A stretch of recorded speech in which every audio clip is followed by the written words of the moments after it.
What's up my dudes, hope you're all having a most excellent day today. Me and Conifer are here at the Willows Bird of Prey Centre in Kent for a two-person bird of prey experience.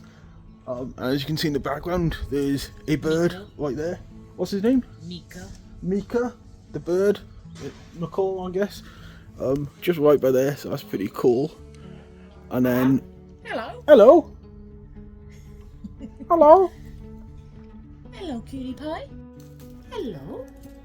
Hello!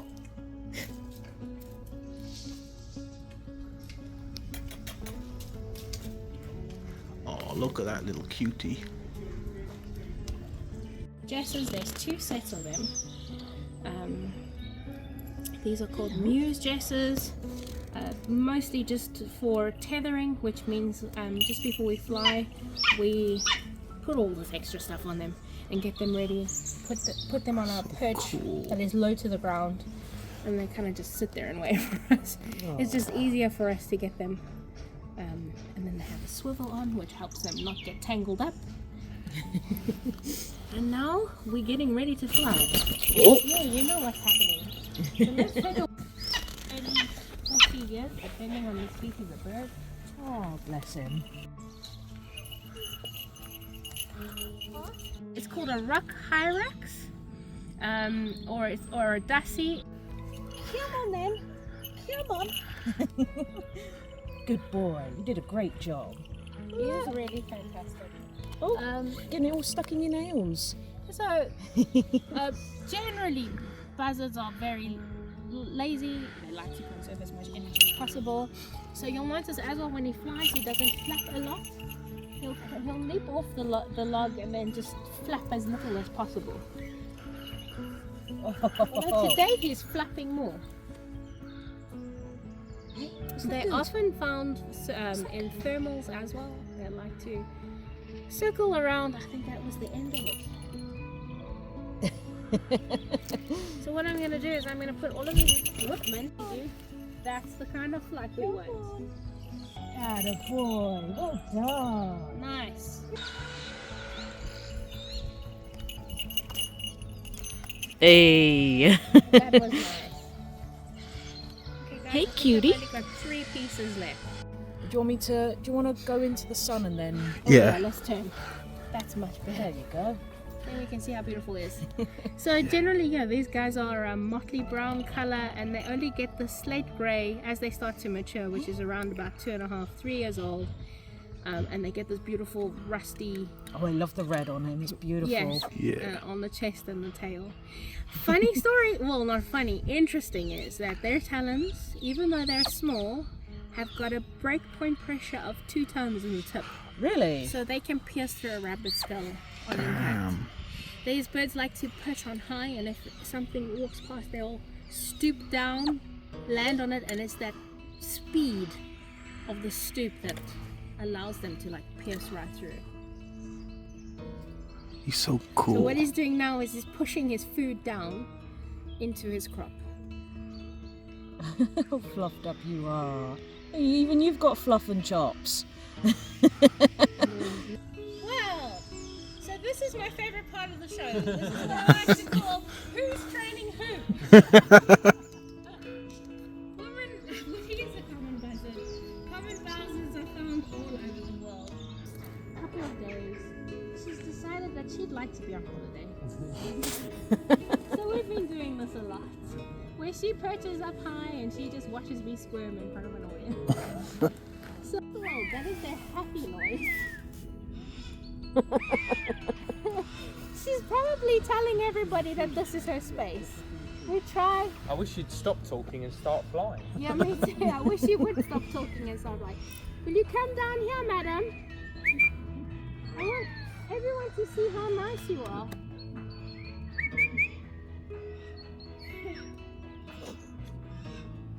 Oh, she's done a rouse. That means she's comfortable.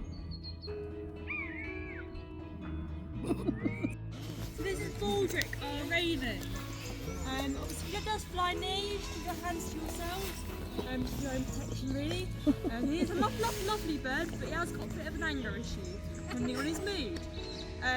So most of these guys flying around the Tower of London in the UK. You find them all around Europe. And they've also been known to work and live alongside wolves. Obviously not in the UK, we haven't got wolves here anymore. But in other countries, he has been known to do that. And the reason for that is because he's so intelligent. He has an intelligence of about a 6-year-old child, so he is pretty smart. And he does this by flying around, finding another food source. So for example, it's going to be small deer, small elk, anything like that. That'll be walking around, they'll always come and eat them. And these will obviously see them, and they're large herds because they'll be flying really, really high, soaring around looking for food. And then what they'll do is they'll go find the wolves, communicate with them. Off the top of my head, I can't explain how, but they do through animals' natural abilities. And then what he'll do is he'll show them where the food is based. So then he'll take them and show them exactly where the food is.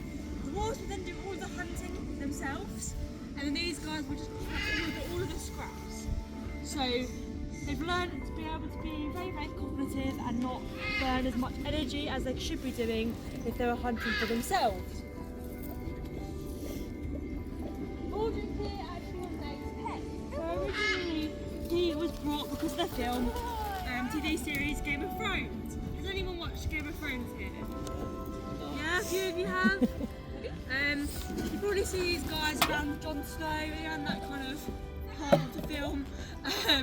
They are extremely beautiful and absolutely amazing. Again, really smart. They have been known to be inside the pet trade more due to that TV series. And when that all came out, it basically was high in the pet market. Prices went up. Everyone went out and bought one. So the guy that owned him before went out and bought him. I had no idea, obviously, how to look after a raven. He just bought it because it's a fad thing for that moment in time.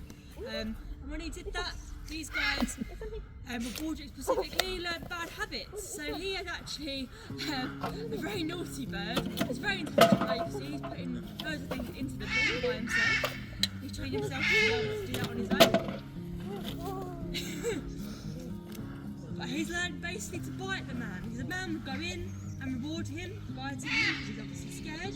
So go in, throw a jackpot of food, and then Baldric would think that's a good thing for him to do. So then we continue this with us. When we adopted him, he did this to all of our staff members. Before my time, luckily, I've kind of missed that era. No, Baldric. Oh, good to see the Buddy! Hold on, Buddy! Come on! Come on in! Come in!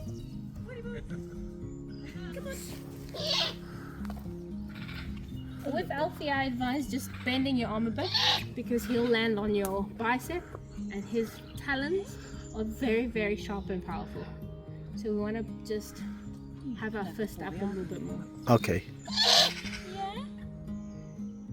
And you're beautiful. So great horned owls are also known as the tiger owl because of the stripes on their chest.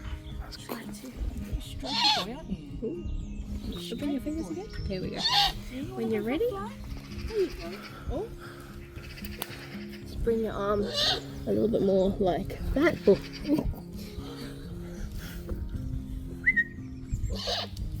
Why? I guess he doesn't like me. You know what? You can get up yourself.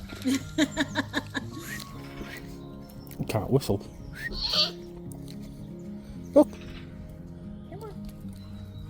What's going on? Okay. A few moments later. We just have one man that works here. Yummy.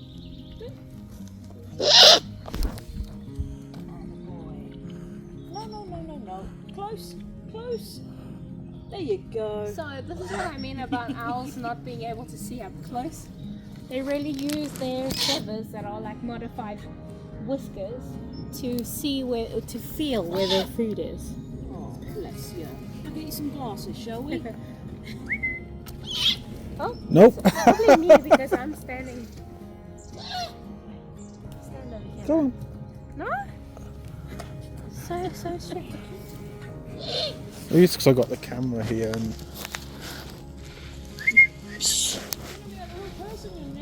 Whoa. Okay, let's stand like this and see. Wait. You seem to really like me, don't you? There we go. It's all about the angle if you present your arm with him. Stop. He's always been a bit weird about the way he flies to your arm. So, also known as the tiger owl, they are one of the most sturdy, heavily built owls. And they are often found just bordering the territories of snowy owls. So way up north in the northern hemisphere. They're formidable, like very powerful birds. These are the ones that will, so even if she flaps her wings, it's okay. She's just going to get stuck, you silly child. There you go. You? There we go. There we go. How's that? Is that better for you? Yeah. It's like, oh yeah, food. Yeah. So they get fed a variety of chicken and mice. Owls are predominantly bird eaters in some cases. They will eat young birds, sparrows, You would never. robins. You They will would. rob bird nests and eat their chicks. They're actually quite mean. That angelic face on you, you would never, would you? And then of course barn owls have the most horrendous call of all. This little shriek she's been doing is nothing with it. When they scream, they really scream. And Really? it sounds like a baby crying sometimes. No, Oh, that's no. perfect. That was perfect. I'm so glad you held on. Thank you. So because she was hand reared, the people who reared her, they used to walk around with her on their heads when she was a baby. Oh, really? So not thinking Not That a good she's habit to go- give them. Hey? Yeah? but like her face is just so pretty. Yeah. Welcome to come Oh no, it's cool. It's cool. Oh, Never mind. So she is all legs. We've all seen the meme where they lift up the owl's feathers and they're just legs. So that, I mean, if you think about it, it is the part of their body that they use the most. It has to be the strongest. I'm just gonna come here and I'm gonna sneak this to you because here you go. When you're What ready. you get for being tall, Mark?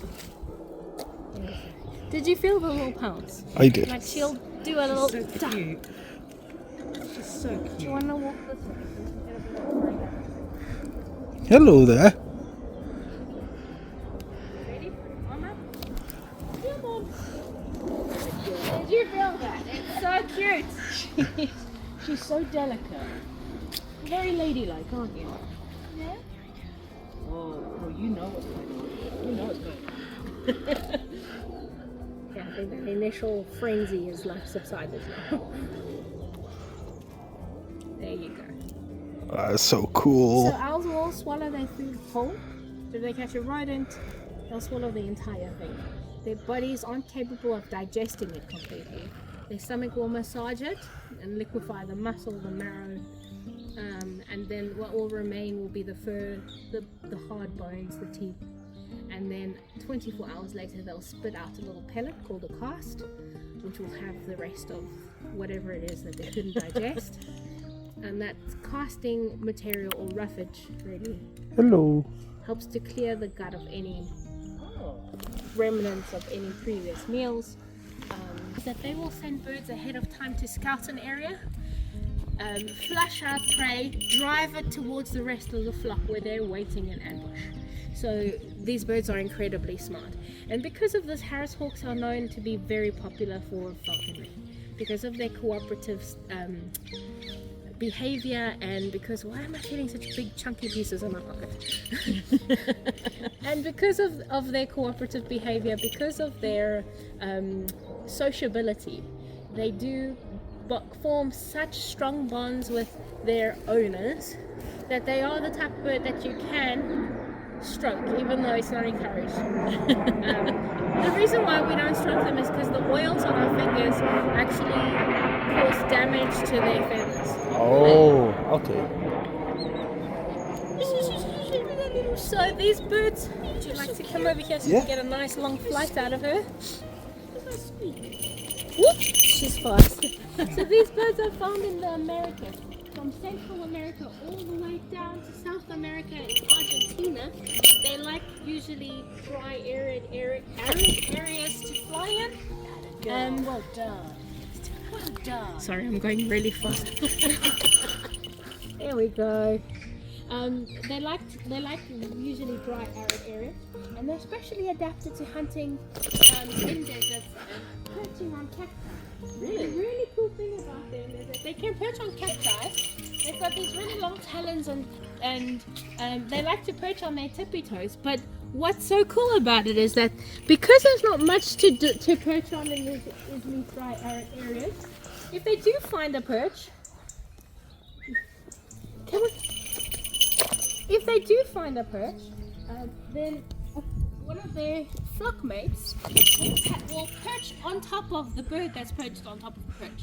And this is called stacking. And they will perch up to 5 birds on top of one another like a totem pole. I know I'm going to Google that now. You definitely must. When we're done here, I'm going to Google that. Google Harris hawk stacking. It is hilarious, but what's incredible about it is how gentle they are with one another, because they know that they have sharp talons, so they gently perch on top of their friends and stack on top of each other, because where else can they perch out? These birds are really truly amazing. Well, I'm impressed that she didn't go after that squirrel that was all the way over there on that fence. Very pleased. I think it's because she knows where her food is, and the little tail wiggle is my favorite.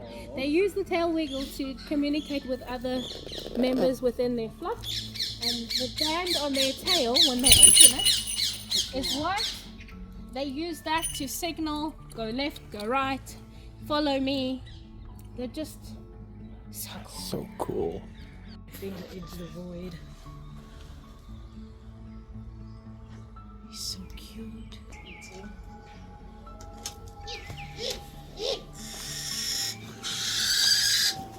Hey Neo.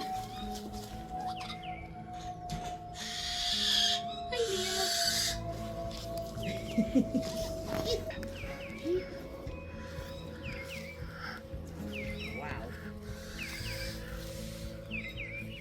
Beautiful eyes. Yeah. Hi.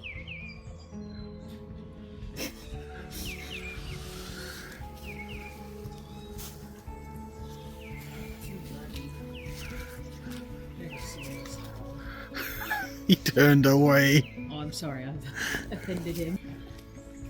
He keeps opening his beak for me. Oh, he's hissing at you now. Them were big eyes on that one. A euro owl. Very fluffy. Yeah.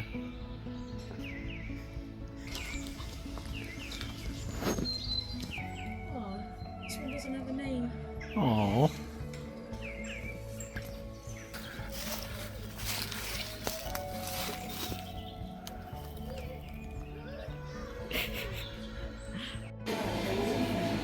Is it sorry? Okay, folks, I hope you all enjoyed that video. What? Why is it?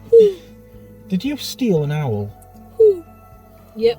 Alfie is ours and he's coming home with us. Apparently Conifer has stolen Alfie and he's coming home with us. Don't forget to like and subscribe and all that good YouTube stuff. I hope you have a most excellent day, an amazing amazing day, I guess. And party on, dudes.